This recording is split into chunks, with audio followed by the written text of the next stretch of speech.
Hello Stephen, it's Daniel from Wani. How are you today? Hey Daniel, I'm very well sir, how are you? Good, it's a pleasure to speak to you, Stephen. Fantastic mate, nice to meet you too. What can I tell you today? Well, first off, I would like to begin by how you'll be returning to Australia, playing in bigger venues with an even greater visual and audio spectacle than your previous tours. So my question is, what are your standards when you go on and do a new tour, and what standards do you set for yourself when it comes to putting on a show? I think the main thing for me is I want to, every time I go out and play, every time I make a new record and every time I then go out and do the tour to promote that record, I want to make it interesting for myself, you know, so it's partly trying to create something which feels like I've evolved as an artist, and something that's going to excite me, because, you know, you've got to bear in mind I'm going to be doing this if I'm going to go out and tour a new album, it's about a year and a half of my life. It's a lot of shows, a lot of work. So you want to do something you're really proud of, and something that's going to really excite you, and you're going to be able to go up there and present to an audience with complete 100% confidence every night, like, I know this is an amazing show, and I know this is going to blow everyone in this room away every night. And I think that's what I've got with the band. And it, you know, it was a very long and difficult and hard work process to put the show together. But now it's been put together, I'm incredibly proud of it, and I think it definitely has raised the bar in terms of not only what I can do, but what anybody can achieve at this kind of level with, you know, with visuals and audio and quadrophonic sound and, you know, the kind of musicians I have in my band who are all incredible players. So all of those things together create for me something really special, really immersive and really magical. I totally agree, because I have seen your shows a couple of times in Sydney, and each time I believe you raised the bar. You know, when you had curtains coming down and then seeing a silhouette of yourself, I thought that was great. But I know that you've mentioned how films play a big role in creating your music as well as enhancing the live show experience. So do you think now with developments such as virtual reality, do you think music and multimedia are more compatible than they've ever been? I think so. I mean, I've always felt there's been a strong connection between music and cinema anyway. And, you know, I grew up very much as passionate about cinema as I was about music. And to me, the two things were always together in my mind. And very often, still to this day, when I write a new song, the first thing is I kind of have an idea in my head of how would this look, what would be the kind of visual interpretation of this song, what would this song look like if it was a movie. And that's something that's almost kind of like in my DNA, that I just always think about music in terms of visual.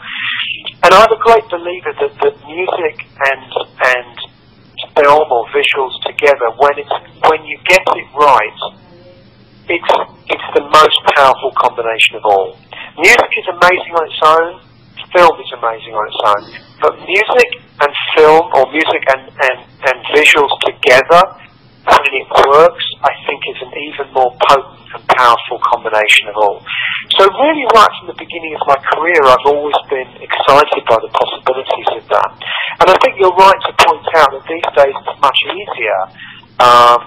There was a time when it was very difficult to present that kind of visual spectacular without having a lot of, you know, money behind it. But these days, with a few laptops and a little bit of imagination, you can do incredible things on stage in a concert hall. And that's really what I've taken advantage of. The technology, the multimedia, the fact that the cost of doing those things is a lot more reasonable now than it might have been when I started. And having been in a band under your name for almost a decade, how has your role as a bandleader changed, and how has the chemistry with the current band been so far? It's been amazing. It took me a while to find the lineup where I felt completely comfortable with everyone in the band, and you know, it's very much about finding the right chemistry.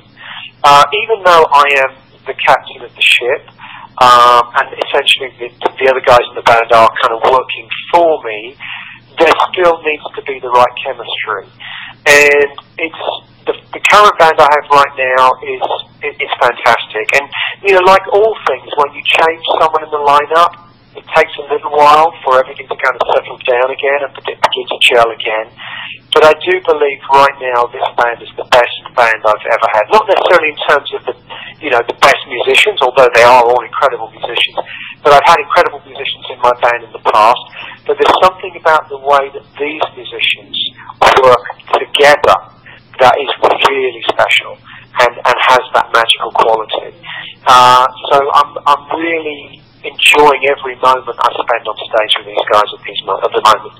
Yeah, I think you've assembled some fantastic musicians, and I wanted to turn our attention to the Bone album, because it's almost a year, or actually it's been past a year, I think, since the release of the album, and I know that album polarized some of your fans, but you've always thought, evolution is always the best artistic step to take, and I was just wondering how has the reaction of your fans been now that the new songs have been played live? Yeah, I think I want to comment first on the first part of your statement, really, which is that I think, these days I truly believe that if I make a new record and it's not, and it hasn't upset any of my audience, then probably I've done something wrong. And let me explain what I mean by that. I think it's important to confront the expectations of your audience, because if you're not doing that, if you're simply doing more of the same, then you are not developing, you're not evolving as an artist.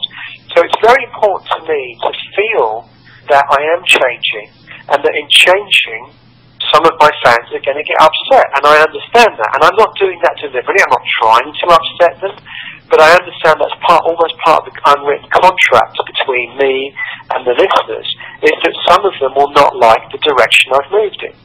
And I fully expected that to the Bone. But of course, if people know anything about my career in the long term, they'll know that those aspects have always been there in my music. Whether it's Blackfield, whether it's No Man, whether it's some of the Porcupine Tree songs, there has always been an element of pop in my background. So that's the first thing to say. The second thing to say about your question is, I think what the new material has brought to the show is more of a sense of balance and more of a sense of joy. So whereas the concerts in the past have been very much, again, with the emphasis on the more conceptual side of my work, very heavy, very intense, some might say quite depressing, I think that To the Bone material has brought the show more of a sense of joy, more of a sense of balance, and it seems much more of a kind of, I don't want to say the word fun, because obviously there's still a lot of sort of very dark corners in the show, but there are definitely parts of the show where there is more of a sense of joy in both the band's presentation and the way the audience are interacting to it. So I think it's made the show for everyone, really. It's quite a long show. It's almost, so it needed that sense of balance, and it needed that kind of contrast, I think. And the To the Bone material seems to have brought that contrast to the show.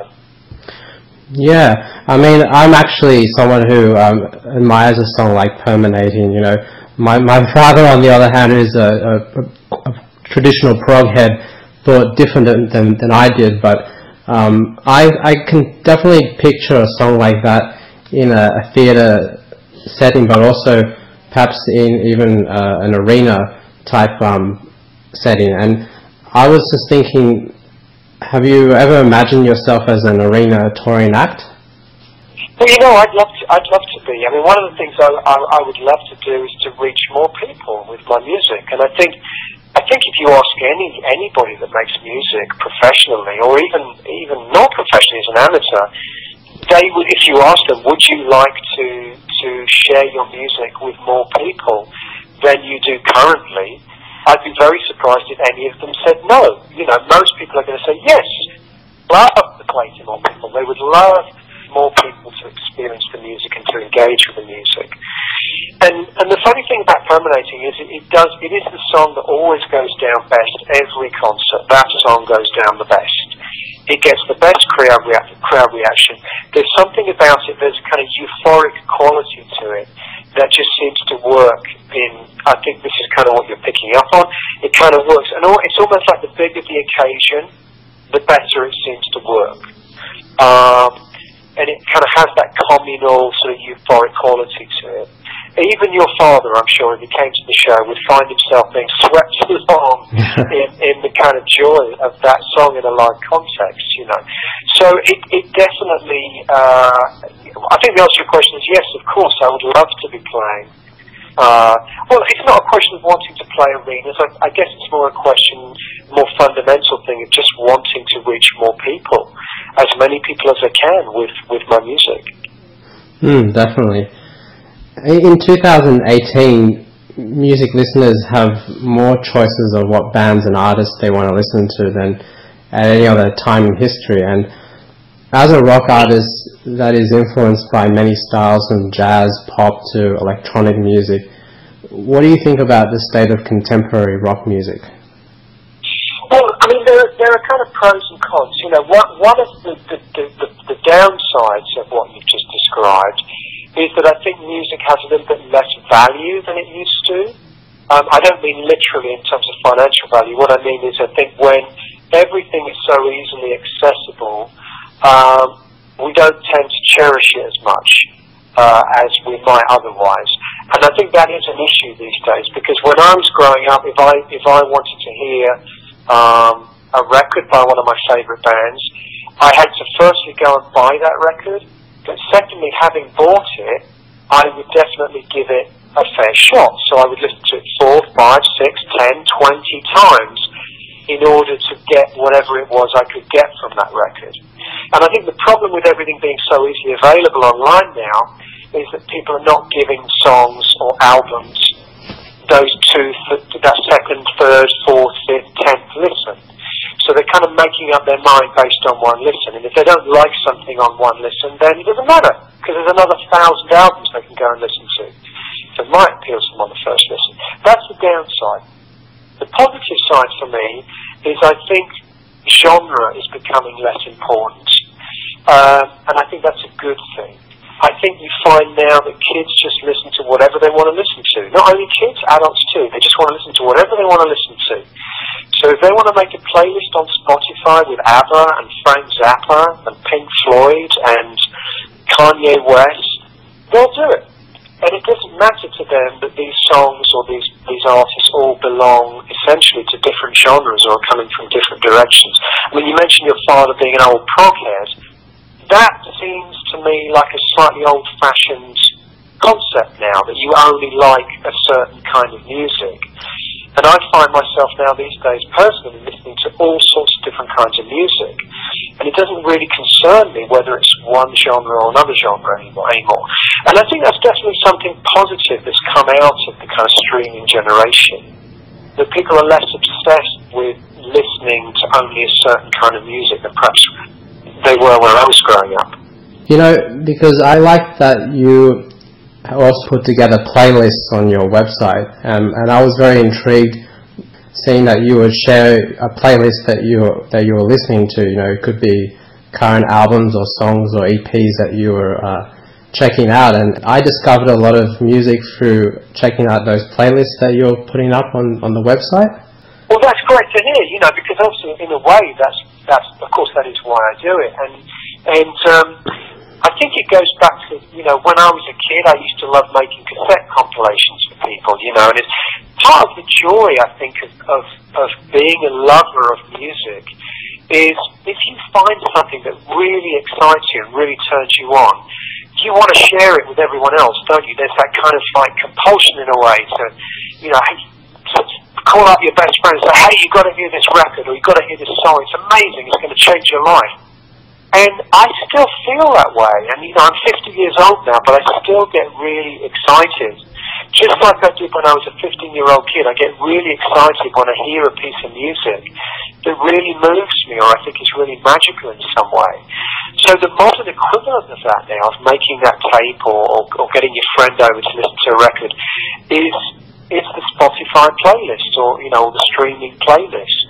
And I love to do that, and I take great pride in kind of programming it and putting as many different kinds of music in there as possible. And the only thing all of the songs that have in common in my playlist is I genuinely love them all. And it's great to be able to introduce people perhaps who hadn't thought to listen to other kinds of music, to different artists from different genres, and really cross those boundaries,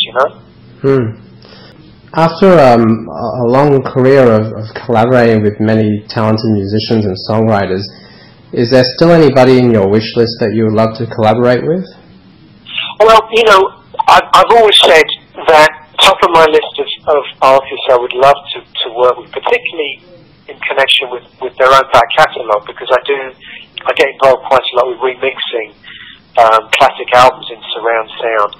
And Kate Bush has been top of the list for many years now. I just think her albums, well, firstly, I'm a massive fan, but I also think her albums would lend themselves fantastically well to being remixed into surround sound, so that all those layers in the production, all the sophistication in the composition, those are the kind of records that work fantastically well in 5.1 surround sound. So she's definitely someone I would love one day to be able to get hold of her classic albums and to to remix them into surround sound. And you've mentioned that you're a big Prince fan. Could you imagine if he was still alive, would you have wanted to collaborate or remaster or remix one of his albums? Well, I still think that may happen. I'm not necessarily me doing it, but I think that there's a fantastic legacy of music. I mean, in pretty much in terms of the generation that he came from. And he's someone that I think many people associate with the 80s primarily. Second to none, really, in terms of the invention, the creativity, and how prolific he was. Some of the greatest records of that era. And I really hope that somebody will have the opportunity to remix those albums. Of course, I would love to be that person to do it. And you know what? It could happen. It could happen. I think that they're going to start thinking now about how to preserve his legacy and to really kind of keep his catalogue valid for generations to come. And that's one of the ways that you can do it, is to remix, represent, and rework the catalogue for future generations. So, yeah, I mean, that I guess after Kate Bush, that would be my dream job after Kate, to do the Prince catalogue. And my final question for you, Stephen, is your Australian fans have been on your journey since the days of Porcupine Tree and now as a solo artist. Where do you see this musical journey going next? Well, the fun part is I don't know any more than anybody else does. And I think, I think I said, that one of the things I always try and do with every record is to challenge myself and to challenge the audience as a consequence. And it's really important to me to feel that every time I make an album, there is a reason for a new record. It's not just more of the same. It's not just a copy of the previous album. It's something different. It's something which has its own kind of special place in the discography.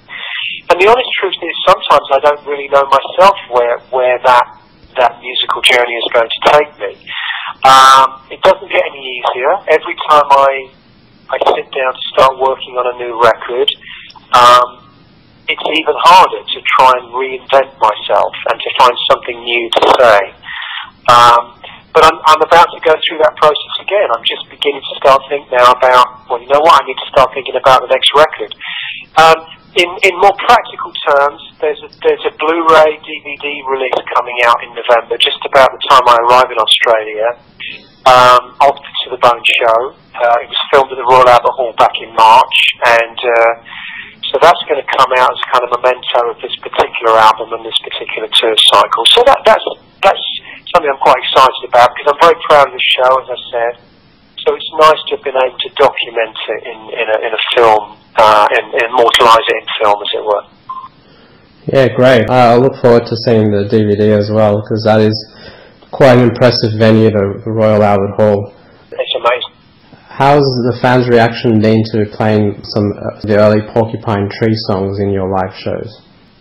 Well, you know, it's one of those things where half the audience don't know those songs, and the other half have probably been waiting for years for me to play them. So it's a very, you know, one of the things I think I find now 25 years into my career is that I have to accept that when I do a show, there are people at the show that probably have been listening to my music since the very, very beginning, and there are people that have only been listening to my music for the last week.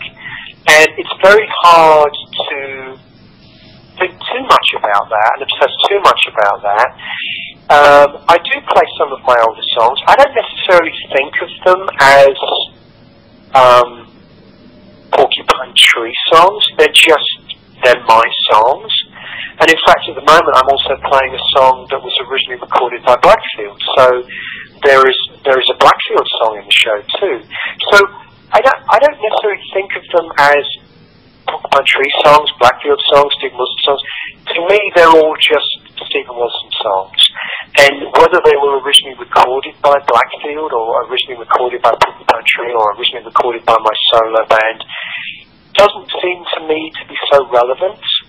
But of course, I'm aware that people become very attached to brands and very attached to the identity of certain bands in a way that I guess I'm not really. I mean, I really saw my solo career simply as a continuation of what I was doing with Porcupine Tree, and they're the records I probably would have made with Porcupine Tree had that band stayed together. So to me, I don't necessarily draw the same distinctions that some of the fans might draw. I'm not avoiding your question. I will say that I think that they get a very good response. Yeah, a very good response. And, you know, I picked the ones that I still enjoy playing, and I'm still very proud of some of those songs, yeah. Oh, well, thank you so much. It's been an absolute pleasure to talk to you about your music and you know, all the best with touring, and maybe I'll get a chance to interview again in the future. That'd be great. It's been a pleasure speaking to you too, Daniel. Have a great day, buddy. Thank you. You too, Stephen. Bye. Bye now.